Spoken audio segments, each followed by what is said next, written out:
नमस्कार साथीहरू।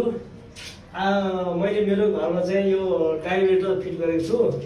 यो के भन्छ सिङ धाराको सट्टा यस्तो फिट गरेको छु। अब यस्तो वाल मिक्सरको सट्टा यो डाइभर्टर फिट गरेको छ। अनि अब यो यस्तो एकदमै चलाउन एकदमै सजिलो हुँदो रहेछ। यो कस्तो भने नि अब यसरी अब यो धारो छ, यसलाई चाहिँ सेन्टर गरेर यसरी तान्यो भने तातो चिसो मिक्स आउँछ। जस्तै यतापट्टि लगायो भने चिसो मात्रै आउँछ हो, चिसो मात्रै आउँछ। अब यता लगायो भने तातो मात्रै आउँछ। अनि यसरी चाहिँ मिक्स आउँछ। अब यसलाई यो थिच्यो भने माथि सावरबाट आउँछ। यो अन गरेर यो थिच्यो भने सावर आउँछ। यसरी सावरबाट आउँछ होइन। यो धेरै सजिलो लाग्यो मलाई यो होइन। महँगो त अलि महँगो रहेछ होइन। यो सजिलो छ। अनि चलाउन जानेपछि यो साह्रै सजिलो, राम्रो पनि देख्ने नि बाथरुममा टक्क होइन।